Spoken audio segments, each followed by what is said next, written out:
Today on GP Cardio Adventures, we're tracking the rare and elusive university student in its natural habitat.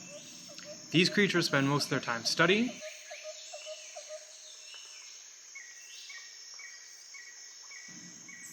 scavenging for food,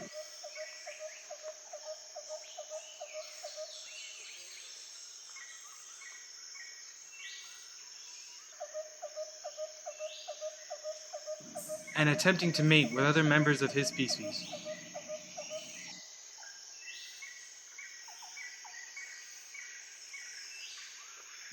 The wild university student typically resides in his darkened den, better known as the library. This urban landscape is treacherous, but if the young student can survive 4 scholarly seasons, they are rewarded with a lucrative bachelor's degree.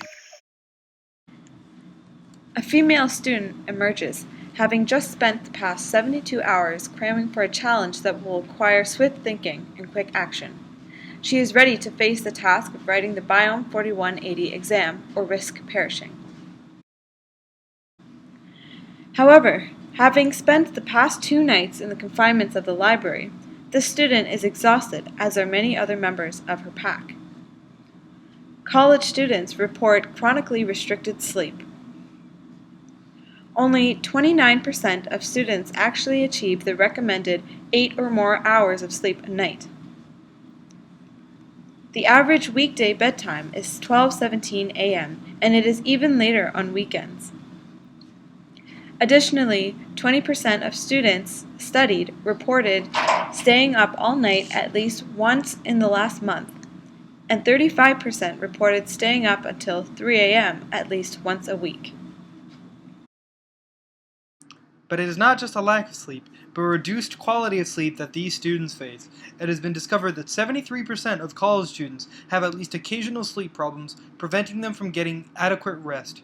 The rough terrain of university living and high demands of academic study are likely to contribute to students' sleep struggles. Students not only sleep less, but have poorer quality of sleep, and this could result in serious cardiovascular effects. I forgot to tweet for cardiology.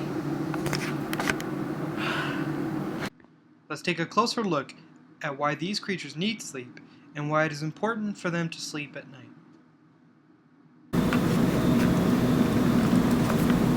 So, why do we sleep? The answer is simple. Circadian rhythms.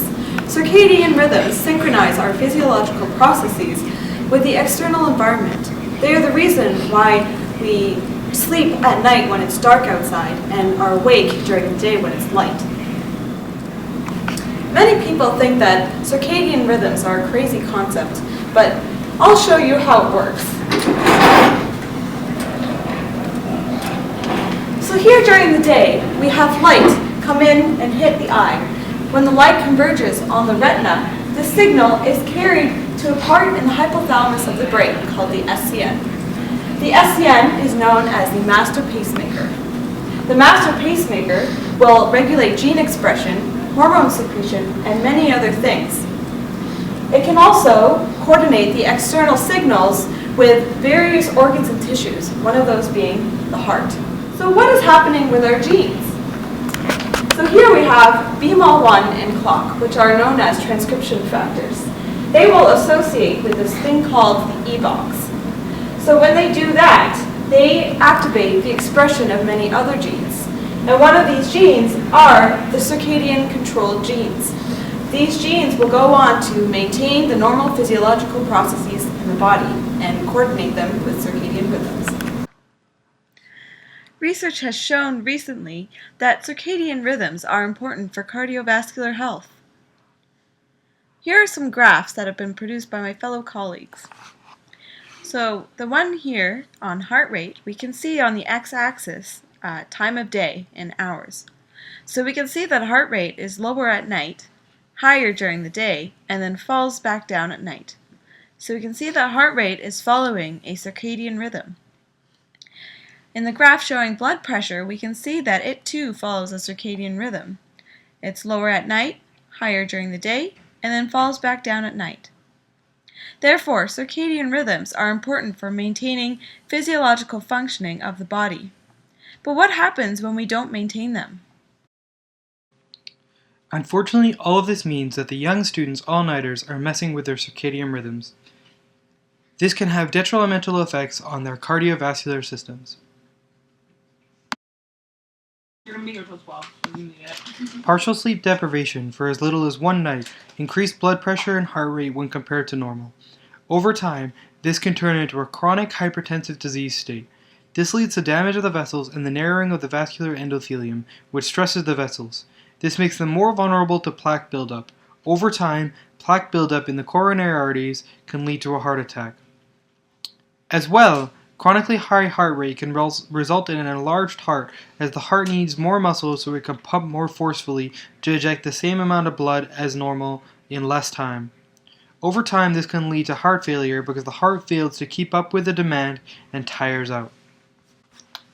These are just a few of the cardiac concerns the young student must consider when choosing whether to spend the night getting in some extra studying or getting some much needed rest. The Wild University students, desperate to pass Dr. Pyle's course, must learn to actively balance academic studies with an adequate amount of rest. Having learned the importance of sleep, the reduced risk of cardiovascular disease from Dr. Pyle, and this particular student prioritizes her sleep. By staying ahead and not procrastinating, she is able to get to bed at 10 p.m. She is now getting enough sleep at night to decrease the demand of the heart, allowing heart rate and blood pressure to decrease while resting.